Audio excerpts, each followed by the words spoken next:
Assalamualaikum warahmatullahi wabarakatuh.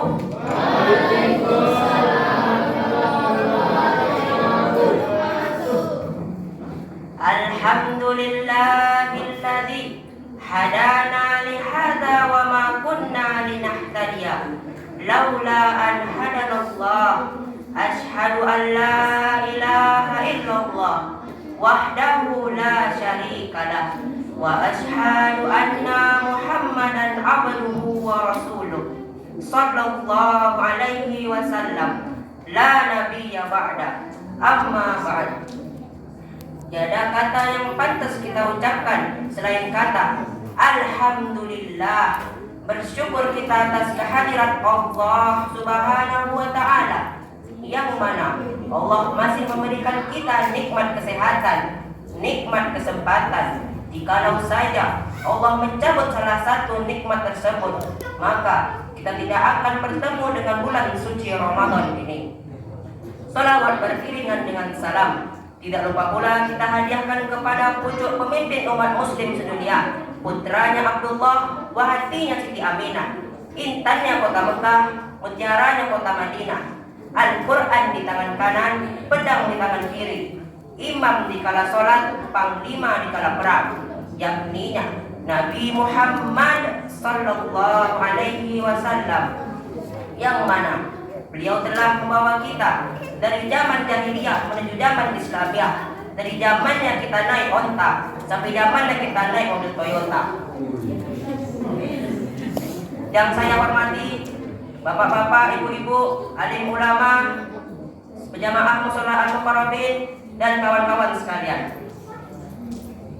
Pada kesempatan kali ini saya akan menyampaikan sebuah kultum yang berjudul Bukti Cinta Nabi Muhammad kepada umatnya.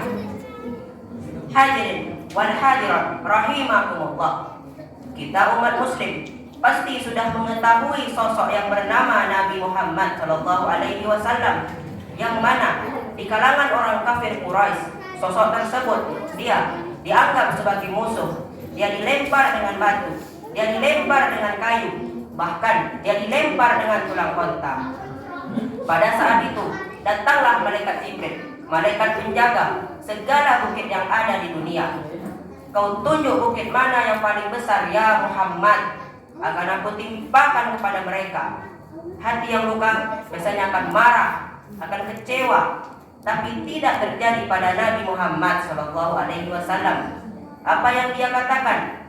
Ya Allah, keluarkanlah dari tulang sulbi mereka, keluarkanlah dari anak cucu mereka yang akan menyembah engkau. Tiada satupun yang akan menyekutukan engkau di atas muka bumi ini. Itu merupakan salah satu contoh cinta Nabi Muhammad kepada umatnya. Walaupun beliau sudah dilempari oleh batu sehingga badan dilumuri oleh darah, beliau masih mendoakan yang baik-baik kepada umatnya. Hadirin wal hadirat rahimakumullah. Nabi Muhammad membela umatnya mati-matian. Nabi Muhammad membela kita mati-matian. Tapi kita ada nggak membela Nabi Muhammad? Kita pernah nggak bikin senang Nabi? Lupa sama Nabi? Lupa bagaimana cara menyenangkan Nabi? Setiap hari kita bikin sedih Nabi, meneteskan air mata Nabi.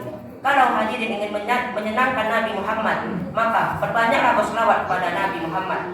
Bahkan dikisahkan di suatu riwayat di mana ketika malaikat Jibril menceritakan neraka jahanam kepada Nabi Muhammad, pingsan beliau 3 hari 3 malam. Beliau tidak makan, tidak minum, cuma bersujud kepada Allah, memohon kepada Allah agar umatnya diselamatkan dari siksa api neraka jahanam. Hadirin wal hadirat rahimakumullah. Hadirin pernah enggak lihat Nabi Muhammad? Berjumpa dengan Nabi? Tidak pernah. Maka beruntunglah hadirin sekalian, karena orang-orang yang tidak pernah melihat Nabi Muhammad tapi beriman kepadanya, itulah orang dikatakan oleh Nabi sangat dirindukan oleh beliau. Satu kali beliau duduk bersama para sahabatnya mengatakan, "Ana mustaqin bi ikhwani." Saya sekarang sedang merindukan saudara-saudara saya. Kata sahabatnya, "Anis tisqonik, ya Rasulullah, bukankah kami saudara-saudaramu?"